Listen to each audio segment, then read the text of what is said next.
اللہ الرحمن الرحیم۔ تمام دیکھنے اور سننے والوں کو السلام علیکم۔ ناظرین، آج کا بیان ہے آب حیات۔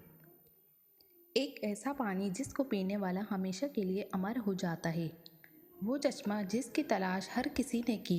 آخر وہ چشمہ کہاں ہے اور اس کو کس ہستی نے پیا تھا، یہ ہم آپ کو آج کی ویڈیو میں بتائیں گے۔ لیکن اگر اس سے پہلے آپ نے ابھی تک ہمارے چینل کو سبسکرائب نہیں کیا ہے تو کر لیں۔ دنیا کے الگ الگ جگہ پر آب حیات کا ذکر ملتا ہے۔ آب حیات کے معنی وہ امرت ہے جس کے متعلق کہا جاتا ہے جو بھی اس کو پیے گا اور اس سے غسل کرے گا تو اسے کبھی بھی موت نہیں آئے گی اور وہ ہمیشہ جوان اور زندہ رہے گا۔ آب حیات کو جھرنا، جھیل یا کسی تالاب کی شکل میں تصور کیا جاتا ہے۔ شروع سے ہی دنیا میں کچھ ایسے لوگ بھی تھے جو کافی امیر اور طاقتور تھے۔ ان لوگوں کو ہمیشہ ہی زندگی ختم ہو جانے کا ڈر ہوتا تھا۔ آب حیات کا ذکر قرآن پاک میں بھی موجود ہے۔ آب حیات کا تصور ہی بہت قدیم ہے۔ آب حیات حضرت خضر علیہ السلام اور حضرت الیاس علیہ السلام کو نصیب ہوا تھا اور وہ حیات دائی کے حاصل ہو گئے۔ یہ ایک ایسا مسئلہ ہے جس کا معلوم کرنا مشکل ہے کہ آب حیات کا وجود تھا یا نہیں یا پھر ہے۔ حضرت خضر علیہ السلام سے اس کا کیا تعلق ہے؟ کچھ روایت کے مطابق خضر علیہ السلام نے چشمہ آب حیات سے پانی پیا تھا اور وہ حیات ہیں، جبکہ کچھ اس کے اختلاف رکھتے ہیں۔ قرآن پاک کے سورہ کہف میں ارشاد ہوا ہے کہ موسیٰ علیہ السلام کو حکم ہوا کہ ہمارا ایک بندہ ہے جو تجھ سے بھی زیادہ عالم ہے۔ موسیٰ علیہ السلام نے کہا، اے میرے مالک، میں اس تک کیسے پہنچوں؟ عرض ہوا کہ جہاں دو دریا ملتے ہیں۔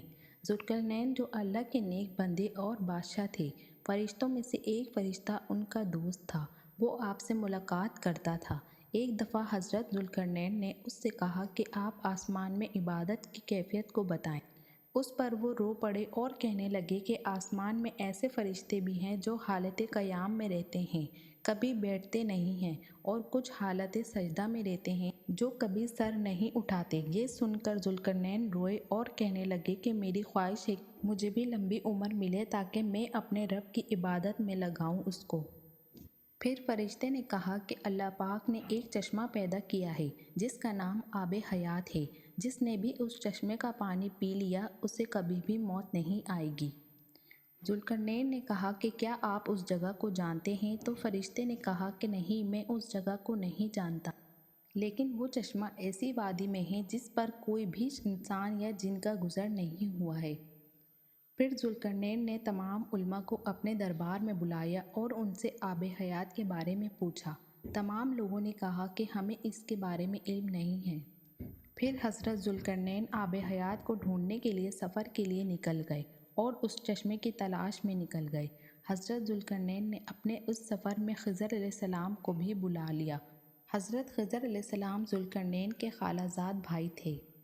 ذوالقرنین اپنے لشکر کے ساتھ 12 برس سفر کرتے رہے اور ایک طویل سفر کے بعد یہ لوگ اس وادی کے پاس پہنچ گئے۔